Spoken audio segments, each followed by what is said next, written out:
Many thanks to Squarespace for sponsoring this week's video. You shoot RAW, so JPEG settings don't matter, right? That's what everyone says, but what if I told you one JPEG setting in particular is silently sabotaging your RAW files? It's misleading your histogram, it's tricking your exposure, and it's making your edits much harder than they need to be. And the worst part, it's on by default in almost every camera. In this video, I'll show you exactly what it is, how it ruins your photos, and the quick change that'll instantly improve your RAW files. And be sure to stick around at the end as I'll share the top 2 in-camera picture controls or picture styles you should be using for landscape photography, along with the 2 you should avoid at all costs.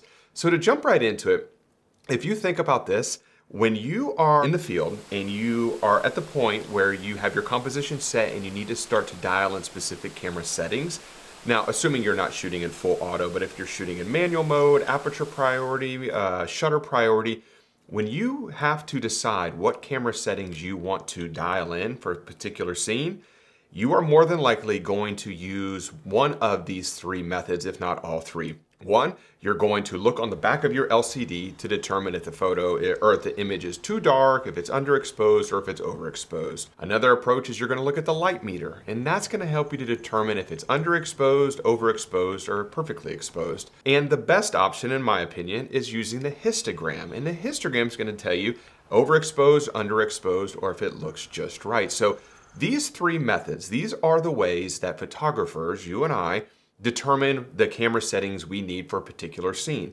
Now, a very important part to this is to understand that the histogram and the LCD and your light meter is all based off of a JPEG preview of the scene you're about to photograph. Even if you're shooting in completely raw mode, the preview, the LCD, the light meter, and the histogram are all based off a JPEG representation of that scene. That's a very important caveat to remember here. Now, this is a very good example right here from my recent trip to the Smoky Mountains. This image up here on the top, this is using a neutral or a flat profile. And if you're not familiar with what these are, in camera, depending on whether you're using Nikon, Canon, Sony, Fuji, whatever the case may be, some cameras call these picture controls, some call these picture profiles or creative controls.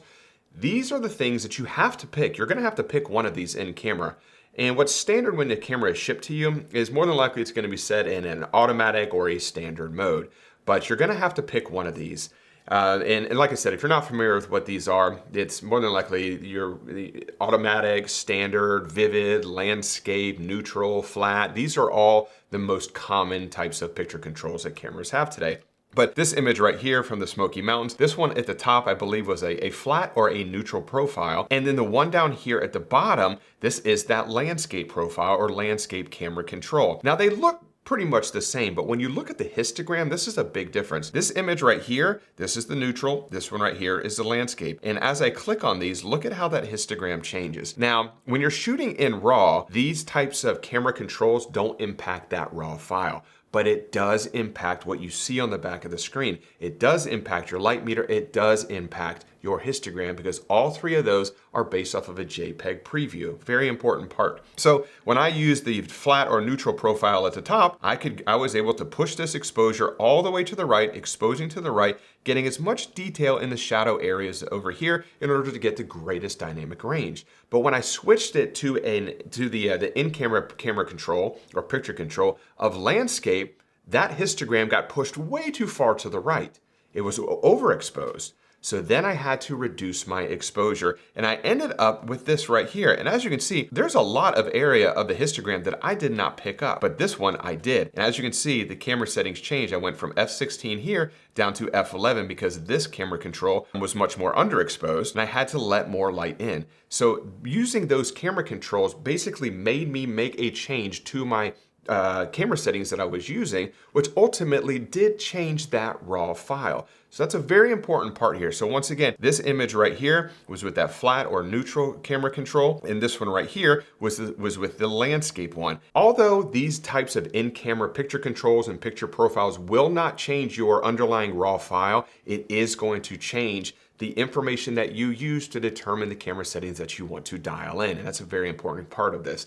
So as far as which camera controls or picture controls are best to use. Of course, everyone's got a different opinion. In my opinion, the two that you want to avoid at all costs, and one quick thing here too, if you've never done this kind of test at home, I would highly recommend you go in your backyard, preferably something outside, because generally outside is a high dynamic range scene, which is very common with landscape photography. That's normally what we see. But put your camera on a tripod, point it at anything outside, a tree, a fence, it doesn't really matter. And then change the camera controls in your camera from vivid or landscape or neutral or standard or automatic or flat. Cameras have so many different picture profiles, and you're gonna have to pick one of those.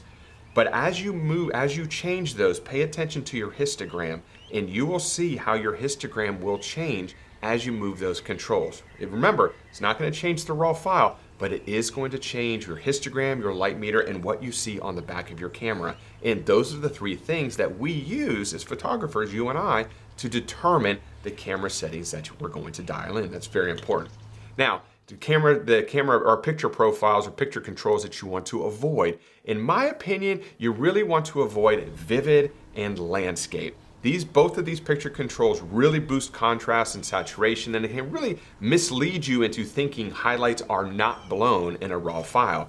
It leads to inaccurate histograms for raw shooters, and it can also cause you to underexpose a high dynamic range scene, which is very common in landscape photography. So I would definitely avoid. I know I always do. I really never use a vivid or a landscape picture control in any of my photography. I just did it in this example right here, just because I wanted to show the differences and what it basically made me do to change the exposure in order to get what I believed was a perfect exposure at this particular time. Now, as far as which picture controls are best for landscape photographers, there's two. In my opinion, the ultimate one is a flat picture control or picture profile. This is going to be very neutral, low contrast preview on the back of your camera, and it represents the full dynamic range of what you can really expect with a raw file. It helps to prevent blown highlights. In the histogram and exposure preview, what you see on the back of your camera is more closely going to resemble what that end raw file looks like, especially, and this is really, really helpful